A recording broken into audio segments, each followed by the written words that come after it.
உங்களுக்கு ரேஷஸ் அப்படின்னா என்னன்னு தெரியுமா? ரேஷஸ் ஒரு மோசமான நோய். அந்த நோயினால தான் நிறைய பேர் அவங்களோட உயிரியே இறந்துருக்காங்க. ஒரு 6 வயசு குழந்தை இன்னொன்று எடுத்த வீட்டுக்கு போகிறதுக்கு, அவங்க சித்தி வீட்டுக்கு போகிறதுக்கு அவங்க அம்மா வெளில விட்டுருக்காங்க. அந்த குழந்தையும் நடந்து போயிருக்கு. ஆனால் அந்த நாய் கடிச்ச கிடையாது.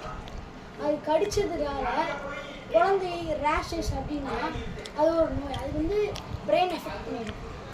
அது வந்து அவங்க நாய் மாதிரி பண்ணிக்கிட்டே இருப்பாங்க. நாய் மாதிரி அவ்வளோதான் முடிஞ்சிச்சு அவங்க லைஃப். நாய் மாதிரி தான் அவங்க பண்ணுவாங்க. அவங்க முடியும். அவங்க வந்து ஹாஸ்பிட்டலில் அட்மிட் பண்ணி அவங்க இறந்து ஒரு 3 மாதத்துலேயே இறந்துருவாங்க. நாய் கடிச்சாங்க. தெரு நாய் தான் முக்கியமாக சொல்கிறேன். தெரு நாய் கடிச்சாங்க. வீட்டில் உள்ள நாய் கூட அப்படி கிடையாது. ஜவ் வட்டியும் நாயில் அந்த நாய் ஜவ் உடஞ்சதுன்னா அதுக்கு ரேஷஸ் இருக்குது. நிறையா பேரை இந்த மாதிரி அந்த நாய் கடிக்கும். அவங்களோட லைஃபே போயிடுது.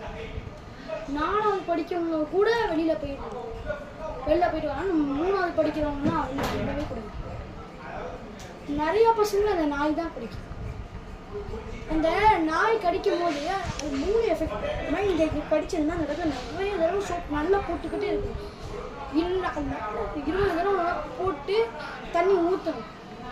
அப்போ தான் அந்த இதுவே போகும். இப்போ வந்து ஒருத்தவங்க வந்து ஆஃபீஸில் இருந்து நைட் நேரத்தில் ரிட்டனும் ஆக முடியல இந்த நாய் தொல்லையால்.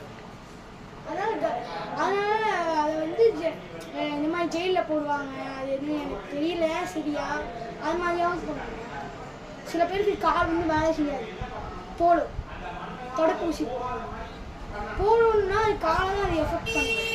நிறையா பேர் வந்து அது எஃபெக்ட் ஆகிருக்காங்க. ஏபிஜே அப்துல் கலாம் வந்து அது எஃபெக்ட் ஆனவங்களுக்கு கிராம் அவங்க வந்து வெட்டான காலை வந்து அவங்களுக்கு செஞ்சு போட்டுவிட்டாங்க இடத்துல காலில். ஆனால் ஏபிஜே அப்துல் கலாம் வெயிட் இல்லாத ஒரு கிராமான ஒரு காலை அவங்களுக்கு தான் கொடுத்துருக்காங்க. இப்போ நான் வந்து அடுத்த வீடியோவில் பார்க்கலாம். இதை கண்டினியூஷன்.